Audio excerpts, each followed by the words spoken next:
I've been playing the World of Warcraft Warlords of Draenor beta. Before I go any further, just big notice, everything I'm about to talk about is subject to change because beta is beta. So just a quick rundown of the kind of story that Warlords is giving. Garrosh Hellscream goes back in time to the original Horde, to Grommash Hellscream and Durotan, and all the orcs back in Draenor, and he changes their history by stopping them from drinking the demon blood that turns them into the monsters and kind of slaves to the demons that they became. So he stops all that, completely changes history, and then brings the Horde, the Iron Horde, his father and everyone, over to Azeroth to invade. They build the Dark Portal and they go into Azeroth to invade. That's the basic story of it. This doesn't change history, though. This kind of starts a separate wibbly-wobbly, timey-wimey timeline that you then have to go in and fight. The Warlords are obviously big parts of this game. And to kind of get us ready for that, Blizzard's been putting out videos of each individual Warlord, kind of giving you their history and showing you the events that kind of molded them into the Warlords that they are now. So far they've done Kilrogg, Deadeye, Blade Fist, Grom Hellscream, and Durotan, who's Thrall's father. They've been really good. They're a lot like the videos they put out just before they did Timeless Isle, about the first Emperor of Pandaria. The artwork's good, the stories are great. Check them out, they're on YouTube. Now, the game itself, it's still WoW. Not a whole lot has changed from that. You're still going around doing quests, collecting bear asses and killing 6 snow moose for the NPC. So that hasn't really changed. The combat's still the same, but the graphics are a lot better.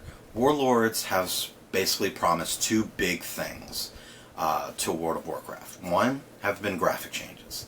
They're finally updating the character models. After 10 years, we're finally getting updates. Our characters are going to look amazing. And I've been seeing them, and they look great. There's a lot more movements, a lot more facial features. Their hair and things like that move a lot more fluidly, so they look great. I can't wait to play all my characters on them. It's a lot like the graphics of WildStar. If you've played WildStar, you've seen the character models for that. It's like that, but WoW has finally caught up to that level of quality. The second big thing has been Garrisons. Garrisons are Blizzard's answer to player housing in MMOs. I know a lot of MMOs have come out with houses that you can decorate, and you can have your parties and do whatever you want. Just kind of your own little slice of the world, your own little house. This isn't that. What it is basically your base of command, your base of command, and you build it. You can decide where you want to put buildings, how you want to build things, what you want to build. One player's base might have a big alchemy building, whereas another player might not do alchemy at all, just have one big garrison or one big barracks. I don't know. I haven't been able to go too far into them. I've just been able to get kind of an idea of what they are. But it's a phased zone, so I think everyone's is just kind of in the same place for right now, but once you get there, you phase into your own garrison. Garrisons also introduced something called followers. Now, I was really excited about this for about 10 minutes, and then I realized what followers actually were. What followers are is you have them in your base, you can interact with them in their base, and apparently they have a great AI interface, and they respond to you and things like that when you're talking to them in the base. But aside from that, you send them out on missions that last 30 minutes or an hour or however long, and then they come back either successful or fail the mission, and you get resources for your base, you get items, you get experience, whatever. And they can have their own armors, they can have their own skill sets, they can have their own professions, and you kind of build it out, and they benefit your base. What I was hoping they were actual followers. NPCs that kind of follow you around. Not like your pet, not like Hunter would have a pet, but a lot like if you played the Old Republic, you have your followers, so you kind of have a dungeon party, so you're not just going on by yourself the whole time. You have your partner that kind of helps out, helps your damage, things like that. They're not that, and I was kind of disappointed by that. But they're phase zones. If you played the farming dailies in Mists of Pandaria, it's like that, just bigger. I don't know if you can bring other people into your garrison, or if you can go into other people's garrisons. I'm not sure how that's going to work. But it's kind of cool.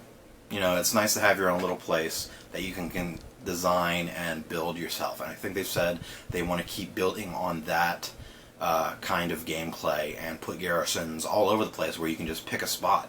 So maybe at some point we'll be able to just build our own garrison wherever we want, which that would be pretty cool. Overall, I've enjoyed the gameplay. I mean, I've always loved WoW. I like playing WoW. Right now I'm playing a shaman in the beta, which I've rarely played a shaman, but I'm actually having fun with this one. It's a fun game. It's a good expansion. I'm looking forward to it. There's something else Blizzard's doing that this actually caught me by surprise. A few months ago, they did the Azeroth Choppers Challenge, which was they had a motorcycle company build 2 new motorcycles to put into the game. One for Alliance and one for Horde. Both of them looked amazing. The Horde one was very intimidating. It had, you know, giant tank treads on each side, and it had a tank tire in the front. It had bones and skulls and chains and everything. It looked awesome. Like tusks, you know, on the side of the wheels. Looked awesome. And the Alliance motorcycle was very sleek, very cutting, much like a sword. It was very Alliance. And they both looked amazing, and then they had everyone vote. So all the players of WoW who wanted to, they voted on which motorcycle they wanted in the game. And Horde won, obviously, because Horde is awesome for the Horde. So they were going to put the Horde motorcycle into the game free of charge. Everyone who logged in and voted gets the motorcycle for free. So I was happy. I was getting a new motorcycle. I love the mecha mounts in the game. I love my own motorcycle in it. So getting a new one is going to be awesome. But recently I saw that came out that they're putting in the Alliance motorcycle as well. But instead of getting it free like the Horde players are, Alliance players are going to have to pay like $100,000 or 100,000 gold to get the motorcycle. This kind of defeats the purpose of having the contest if we're both going to be able to get the motorcycles. But at the same time, you have to pay an insane amount of gold for it. So I guess that evens out, but it kind of makes me feel like that was Blizzard's plan all along. To just kind of put both of them in there. But at the same time, now I'm going to be able to get both awesome choppers for both sides of my characters, both Alliance and Horde. So I'm not that distraught over it. I'm pretty excited to get them. If you played the beta, what do you think? What do you feel about the Garrisons? I haven't gotten all that far into it, but I wanted to give just kind of a first impressions of the game before it came out in November. I'm looking forward to it. If you've been watching the Warlords videos on YouTube, what do you think? Who's your favorite Warlord so far? So please like the video, comment with what you feel or what you're expecting from the new expansion. What was your favorite part in the beta? Do you love the cinematic? I absolutely loved the cinematic of Grom about to getting blasted away like he originally dies in the lore, but then Garrosh coming in and knocking him out of the way. It's awesome. So what do you think? What are you looking forward to? Comment and tell me what you like. Share the video and please subscribe so I can keep doing these videos. And check back later so I can geek out some more. Aside from that, have fun.